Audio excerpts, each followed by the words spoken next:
Alrighty, good morning, good day, and good evening, wherever you are in this world. My name is Craig Whitney. I am the founder of Next Level Coaching and the Arte Method, and your host for the Legacy Forge podcast.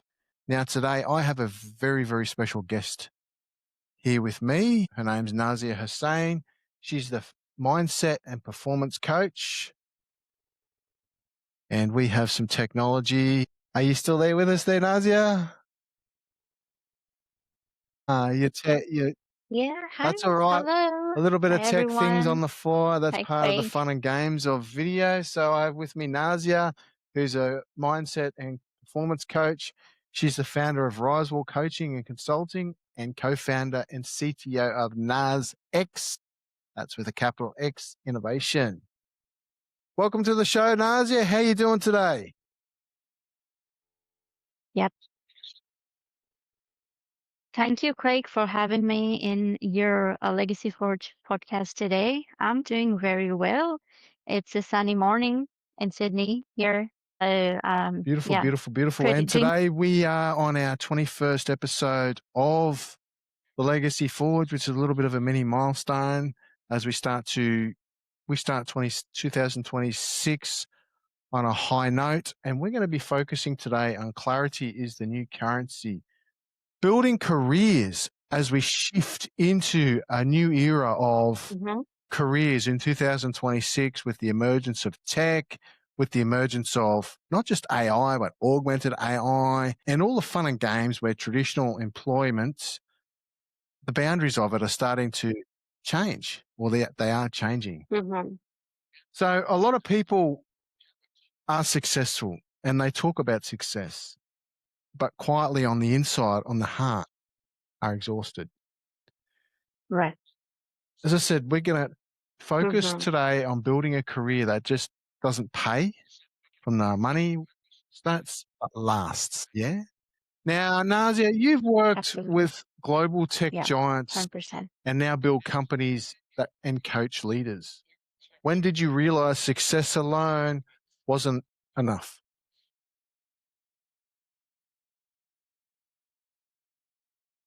Yeah. So that's a great question, Craig. So I had this realization um, back in the beginning of 2025, actually, that when I was, taking a lot of responsibilities in my corporate job, it was like I was working with one of the tech giants, right? And then I was leading big teams and technical teams, and the role was pretty interesting. But end of the day, like when I thought about, okay, what's the long-term future this role is going to give me? And where do I want to see myself after 10 years or even after 5 years with the way technology is evolving and the world is reshaping, right? Sort of like I couldn't see myself there. And like I was like, okay, if I'm working in corporate and I'm like dedicating my 10 to 15 hours per day, um, earning, building something for the companies and generating revenues, then why not for myself? Why don't I build something on my own with the accumulated expertise that I have over 12 years, right? In tech, in business analysis, and in coaching, in leadership. So my pure background was in tech. I graduated from Bangladesh and it was like computer science and software engineering.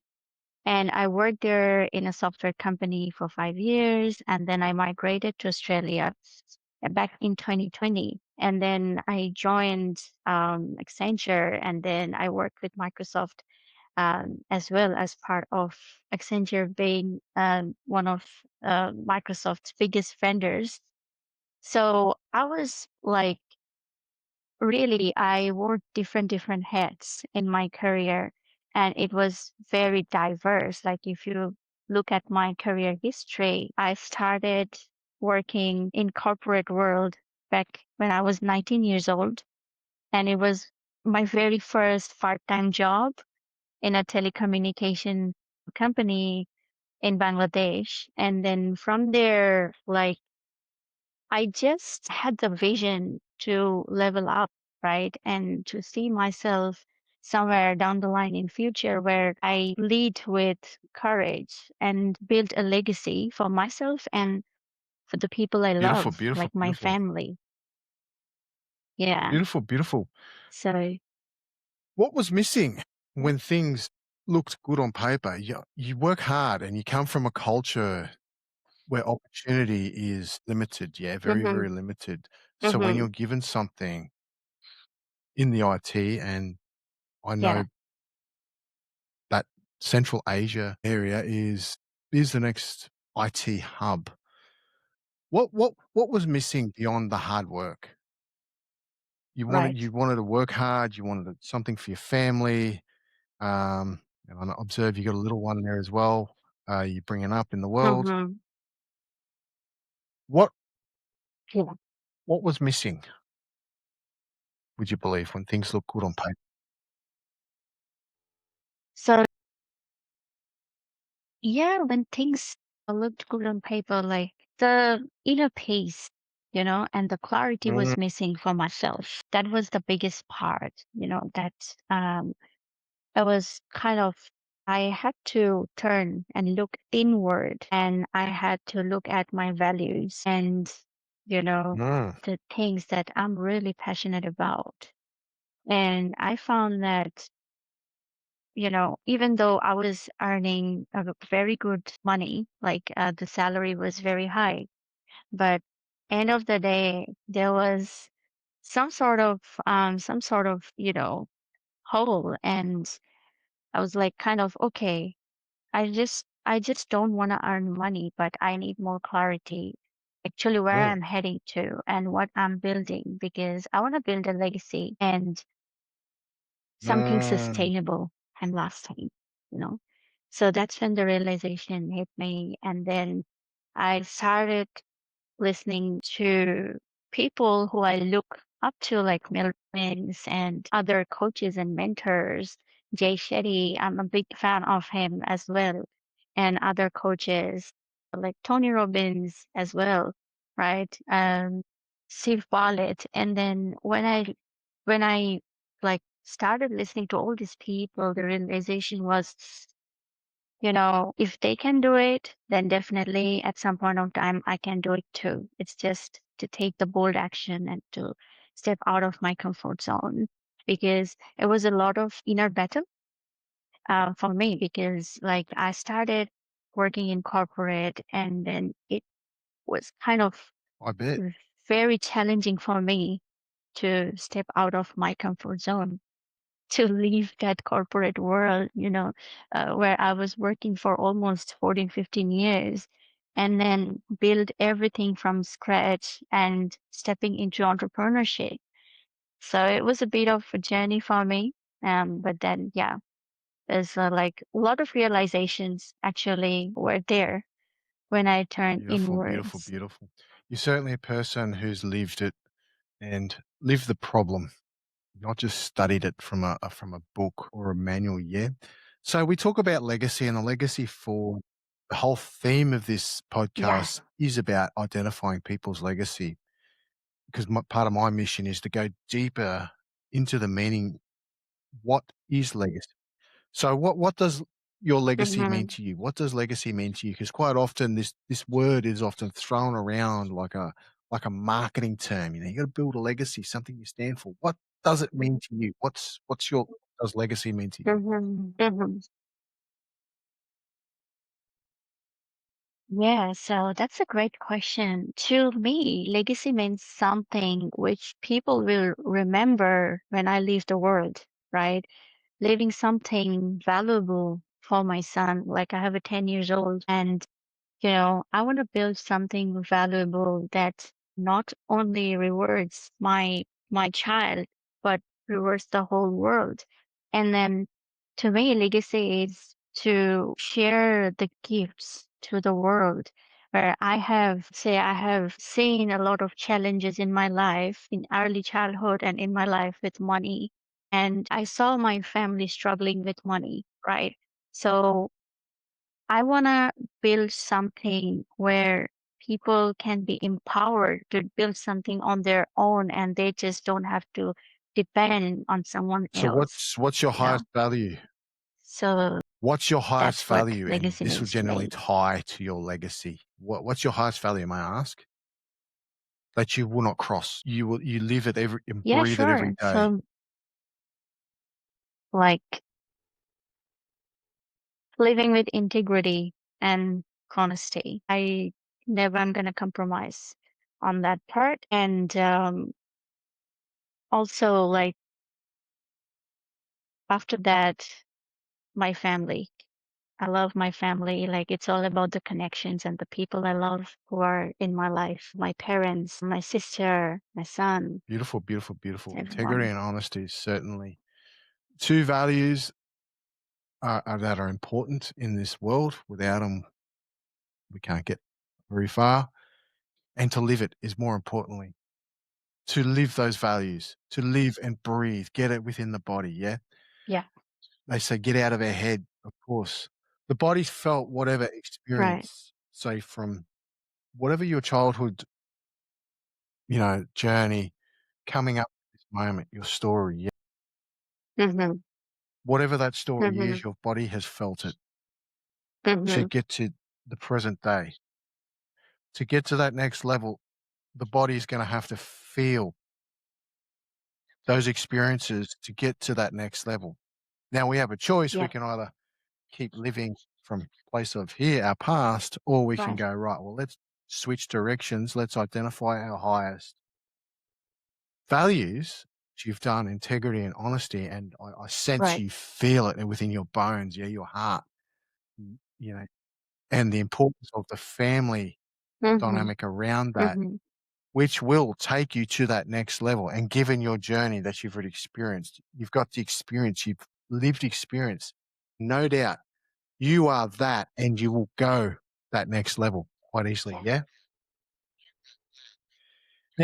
Now, let's dig a little bit because Yeah, you've worked within yeah, organizations like absolutely. Microsoft and Accenture. What pressures do high performers currently carry? Switch gears a little bit here.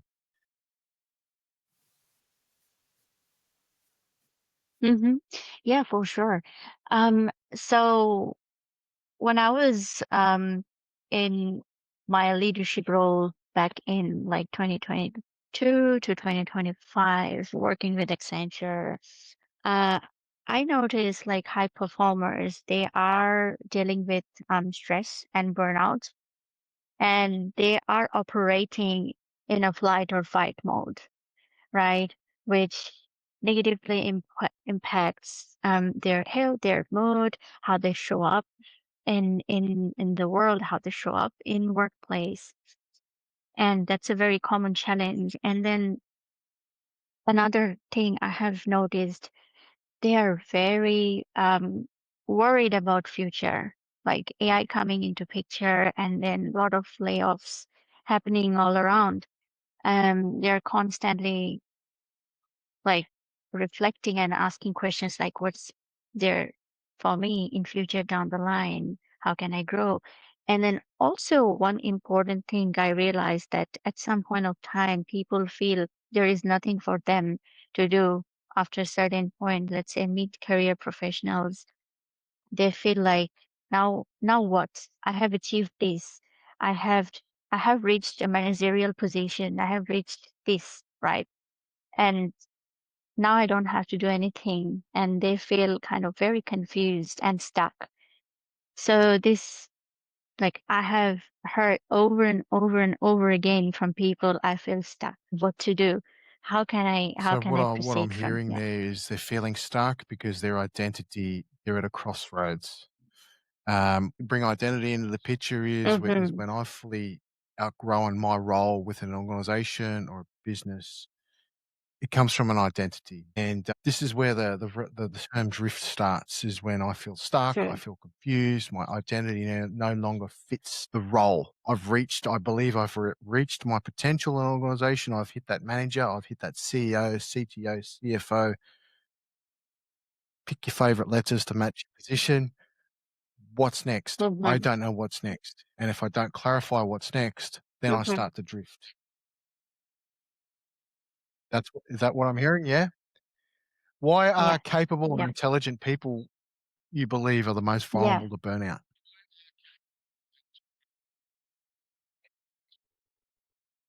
Why are Sorry, could capable, you come again, intelligent Craig? people the most vulnerable to burnout?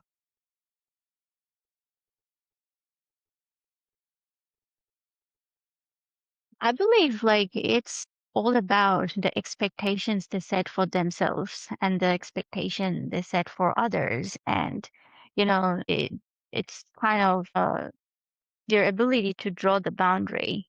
There needs to be a healthy boundary as to what expectations they are setting for themselves and for others, how much they can do in a certain setting or atmosphere.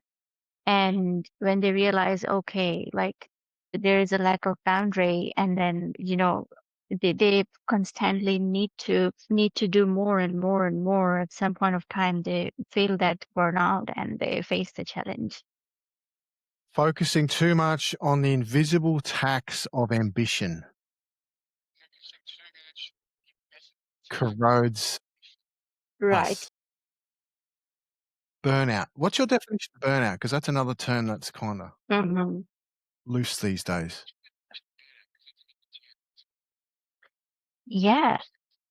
Yeah. So to me, burnout, because I also face burnout, right? And to me, it's like my body is literally telling me it's time to stop. You can't push yourself beyond that, and feeling inside that, no, this is not healthy for me at all. And like just unnecessarily getting stressed because when I think about burnout and stress, what makes us feel stressed is our thoughts and emotions and then how we act. And when we work in a high pressure, high performing environment, it's always like being in a flight and fight mode and achieve, achieve, achieve. And we give little credit to ourselves. And like it's all about, okay, today I have achieved this. Tomorrow there is another goal. The following day there is another goal, and there is no time for reflection. And it's that's what leads to So we burnout and focus stress. on Yeah. the do, and I'll use a be do have model here just so it's easy for our listeners to digest. So we Hmm. focus as professionals on more doing, more do, high pressure, do, to Yeah. be in a state that our nervous system, our body doesn't want to be in a state. So, in other words, we're not passionate on what we do. We don't want to be there naturally. Our nervous system is in a reactive state, high stress, Hmm. a lot of pressure Hmm. to have as a Hmm. consequence of underperforming Hmm. results. We're bored. We don't want to be Right. there. Yeah, would that sound correct? So, Hmm. yeah. Because Yeah. burnout Yeah. has Yeah. Absolutely. many opinions or meanings. Hmm. I've heard differently anyway. Burnout literally Hmm. is boredom. Hmm. You don't want to be there. If you ask any of your former workmates, Yeah. managers, Yeah. CTOs, Yeah. CFOs, do they want to be there? What would their response be?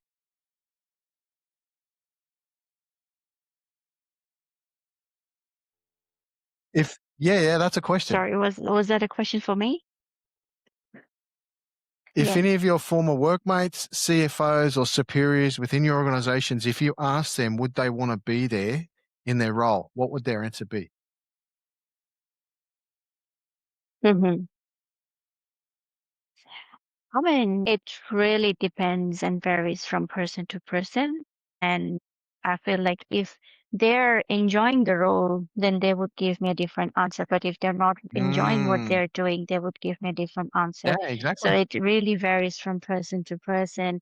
Like I believe, right, that whatever we do, right, in our day to day, especially in our career, we need to enjoy the work We need to, kind of see the long-term value we are bringing to the organization and what value our role is bringing to the table. And oftentimes, if the clarity is missing there, if the communication is missing there, it leads to burnout as well because people lose Mm. interest, people lose the passion, people lose the, And you know, yeah, yeah.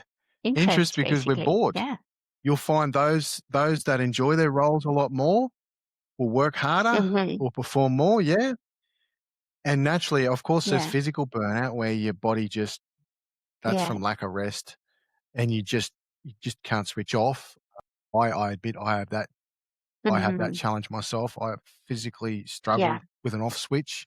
I just go, go, go, go until my body naturally collapses Hmm. from physical burnout because I'm such an Yeah. intensive personality. I Yeah. love what I do to an extent that there's a consequence on my body. Hmm. And there's the mental burnout is where you continuously, Right. and you'll find this with professionals who don't enjoy what they do. They don't want to be there. Their whole demeanor and attitude is completely 180 the shift of, say, a company culture, and Hmm. they generally will burn out mentally a lot quicker than those that are physically enjoy being in the presence. Would that be true? Hmm.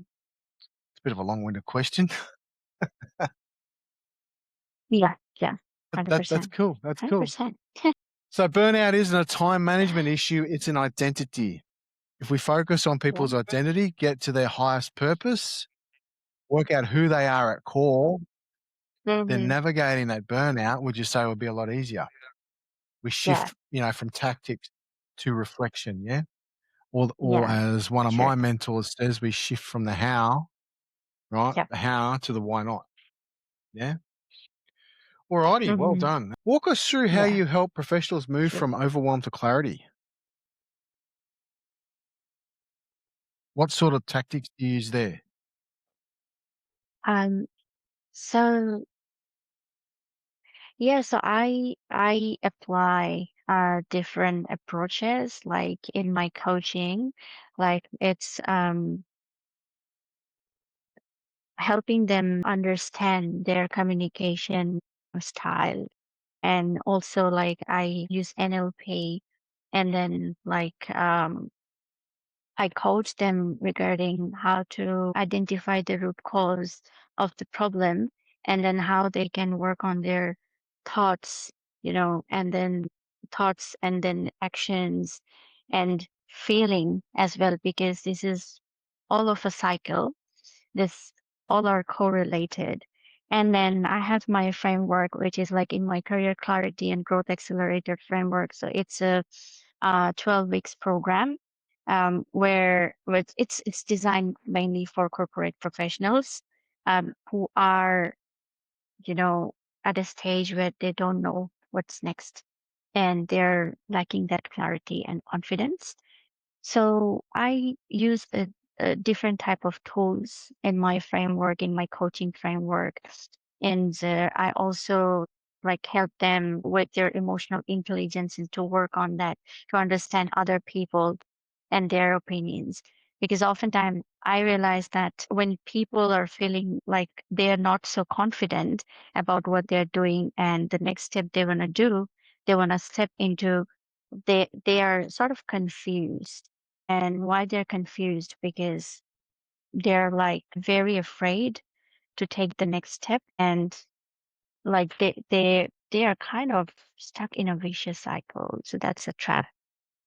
So yeah, basically in my coaching, I integrate different types of techniques and try to bring it together for So my where does NLP clients. fit and how do you keep it practical and not just fluffy? Yeah.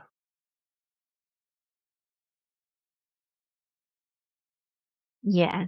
So NLP, it's like, let's say it's like not only about visualization, but also about like taking aligned actions to what work we have done in our coaching.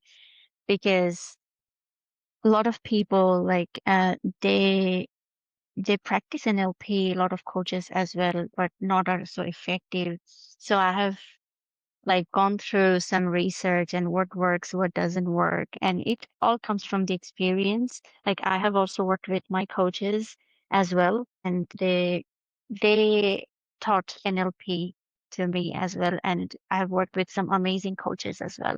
So it's like really taking aligned actions because NLP is like about practice. And if we don't practice, it just doesn't work that way. It's about being Exactly right. consistent And with the where do you practicing. think modeling comes into play with this? Because we all learn by seeing, doing, and applying, yeah, and then Hmm. teaching, right? Where do you think a model comes in? Yes. Hmm. So the modeling, could you tell me more about it? Like So what NLP is exactly about applied. Yeah, yeah. is like the NLP is about modeling applied that we're practice, talking yeah, about here? and we separate the fluff, what doesn't work, to the Hmm. practical skills, what does work. Being a Hmm. master trainer myself, being Hmm. certainly aware of what works Hmm. and what doesn't work. And we focus on the power of modeling because NLP historically was founded Hmm. on the power of modeling. Modeling a behavior, monkey see, monkey do, as the old parable Hmm. says. So, where do you think the power of modeling Yeah, fits in right. to your NLP work of applied application? Hmm. Yeah, so it fits in where like so to me, how do I relate it? It's like the different personality of the clients that I coach, and like coaching them with different approaches of NLP. Like because what am I coaching? Let's say I coach you today with something that may not work for the other person that I'm coaching tomorrow to another client. Yeah, So that's yeah, where yeah. the Adaptive modeling comes modeling. in. Yeah. So it's all about the personality and Adaptive modeling. There's no such yeah, thing yeah, as a yeah. cookie cutter approach. 100%. It's certainly adaptive modeling and being a model for your clients. Mm-hmm. That's where it Yeah, comes down to modeling yeah, behavior and being that example for yeah. your clients. So it's the old adage of leadership, leaders first. They set the example. They are the Mm-hmm. example.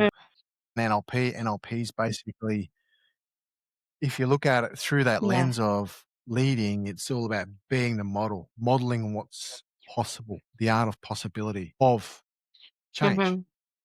That's what we do Mm-hmm. as Yeah, coaches, mentors, in our business life. NLP is wonderful. I get it. I'm a master right. trainer myself. Robert Dilts has coached me on the last of my NLP and given that sort of edge, that modeling edge, Mm-hmm. because he's gone down the success factor modeling himself. I'm a big component of modeling, Right. being the model for others to follow. Mm-hmm. Right?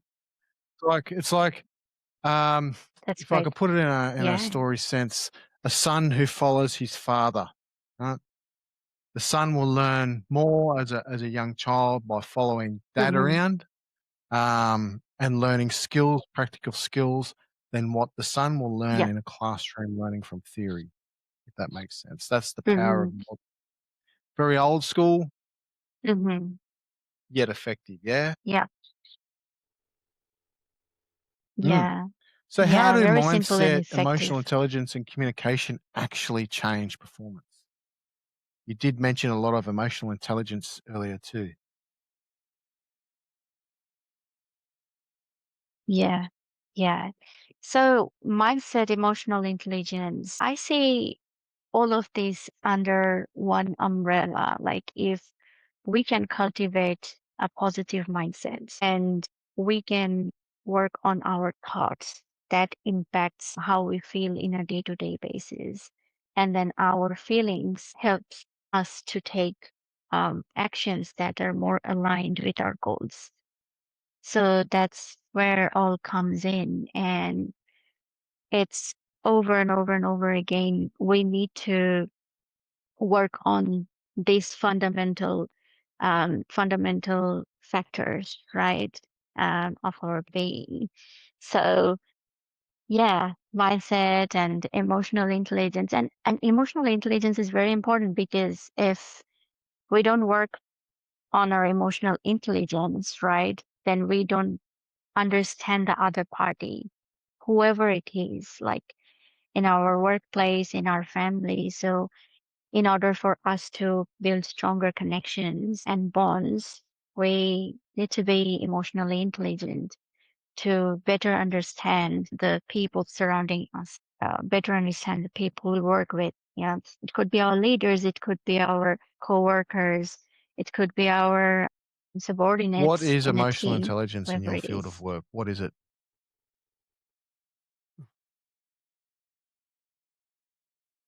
Yeah, so to me, emotional intelligence is understanding other people's emotions, and like it could be verbal and nonverbal cues, how they are showing up, right? And then it's like understanding where they are coming from and their thoughts, like their perspective, and be open minded, like as a person, and not to judge people basically based on what they're talking about or what they're telling, and really trying to focus and pay attention. And it's all about active listening. That's right. Very important, like when it comes to emotional intelligence, because if we don't do the active listening, we can't really understand where the other party is coming from.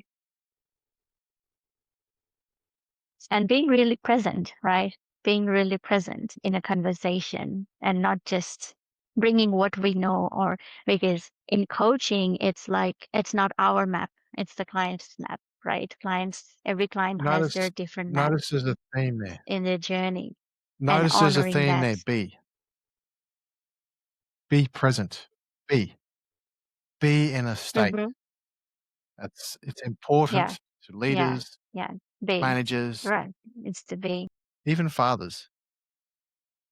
Being. Total being in that state of openness Yeah, for everyone.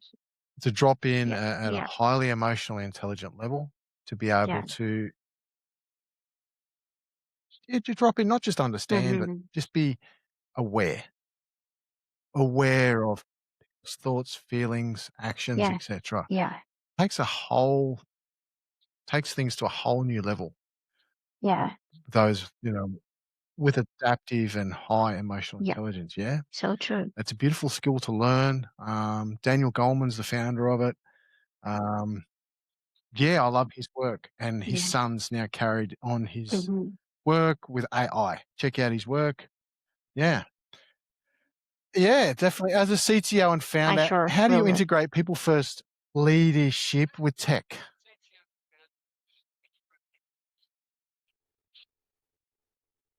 Yeah. So, as a leader, I'm always empathetic, and I try to understand where the people are coming from. And I strongly believe that in today's busy world, right, um, where everyone is so much attuned to the revenue and the money and how to grow the business. But if we don't really take care of our people who are working with us, and if we don't be there when they face challenging or tough times as leaders, definitely like it's it's detrimental to their health as well as not good for the business. Yeah, that's why it's so important. And I think it's very selfish to not think about the people who are working with us, who are working for us. So yeah, Mm, that's why I believe it's so important to not only think about the business, but to certainly, also certainly think people about the first, and people. without people, we don't really have a business. Yeah. How do leaders how do you I Yeah, suppose, yeah. how do you create leaders with impact without sacrificing health or relationships?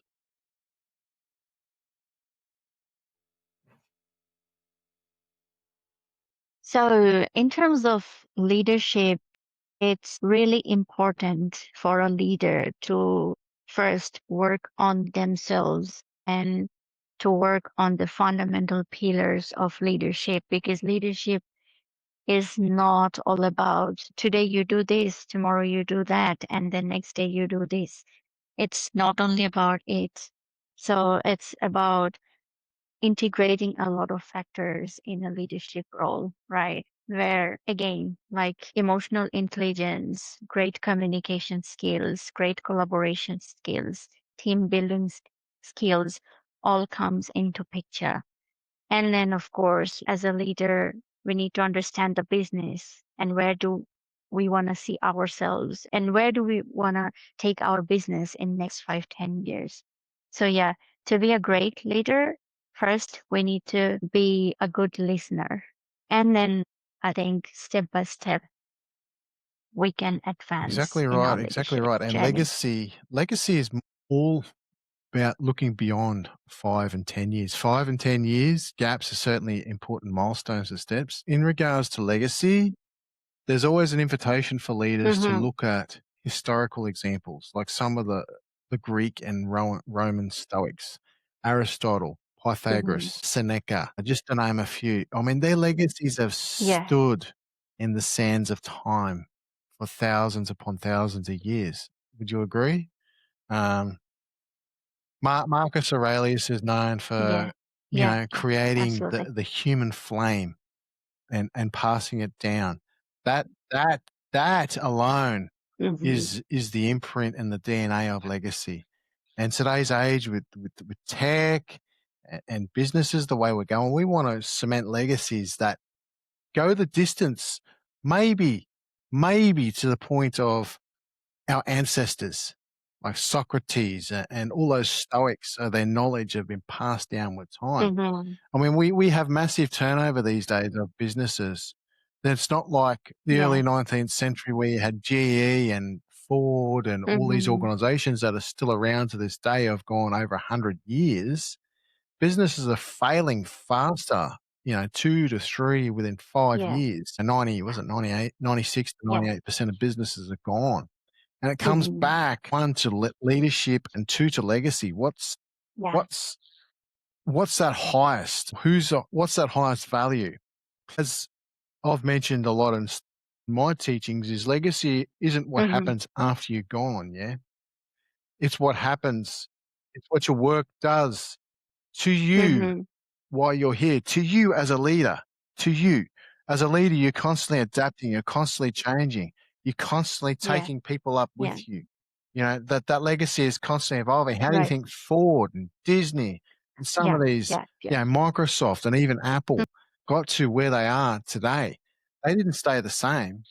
They evolve. Yeah. Their legacy consistently change. And I Yeah. can see these organizations such No. as Apple and even Microsoft going next gen. Yeah. Going big and next gen and then how they're Yeah, yeah. evolving, Legacies, right? Yeah. empires that last go plus 100 years, and it comes back to the identity of the leaders. Yeah. So, just some quick rapid fire questions as we Yeah. sort of come to the pointy end of this episode. What belief about success Sure. would you like to dismantle?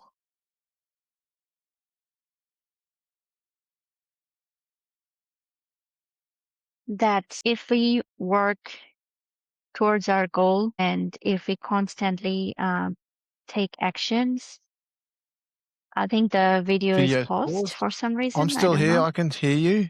Is it? Your audio's coming through beautifully. Yeah, I can hear you. Can you hear me? Okay. Yeah, Yeah, the video, I can see your video's paused. Yeah, my just keep picture is going. paused. Okay, I can continue.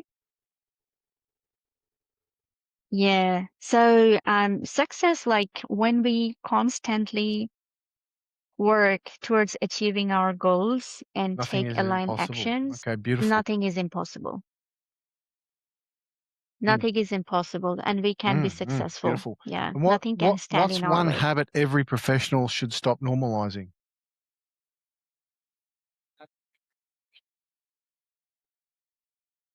So, every professional should start normalizing mindfulness and being conscious and being present in the moment and not always thinking about the future, like what's going to Okay. happen, what if things don't work and Yep, all yep. that, Trust the journey. Trust and is trusting the huge. journey. What one question listeners should sit with this week? Yeah.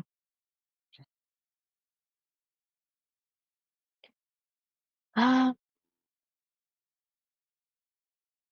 One question they can sit with is the actions that I'm taking today and the path that I'm walking, that the path that I'm in today, is it gonna take me to a place where I want to see After 10 years. myself Beautiful, beautiful. after 10 years? Yeah, Now, your work, yeah.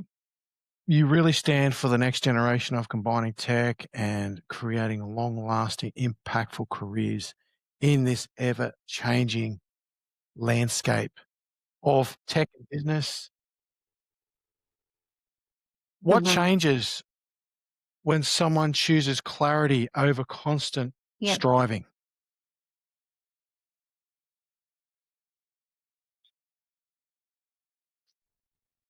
Everything falls into place, everything gets more aligned, and it's not only in their career, but in their life, in their interpersonal relationships.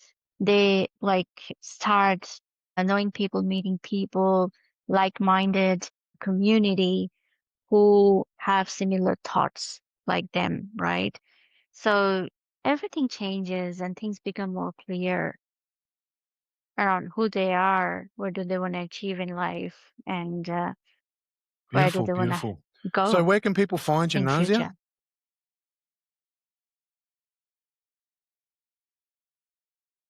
So if someone wants to work with me, I would love to help them in their journey so they can find me in my email address, which is growwithnazia@gmail.com. I can share with you in the chat. Or do you want to spell me Just spell just address? Yeah, it's grow with beautiful. WITHNAZIA at gmail And do you dot have a com. website or can people find you on socials?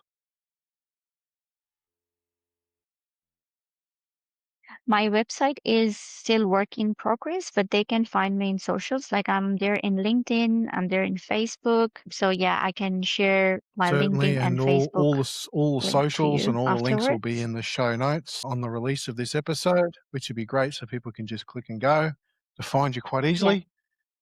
Yeah, beautiful. If success is costing you awesome. your health, your values, or your Yeah, presence, wonderful. the price is too high. Legacy is built when performance and purpose finally Yeah. align. It's been a great episode today, Nazia. Thank you very, very much for your time today. Despite the tech challenges we got through this episode, like and subscribe on Apple and Spotify and jump on my YouTube channel, the Legacy Forge podcast, for the video and also audio. Until next time, you still there, Nazia? Yeah, I'm here, Craig. Thank you so much once again for having me here. It was a wonderful chat with you, and I look forward to see the things coming in our Thank journey. you very much, Nazia. And until the next episode, talk to you later, guys. Bye for now.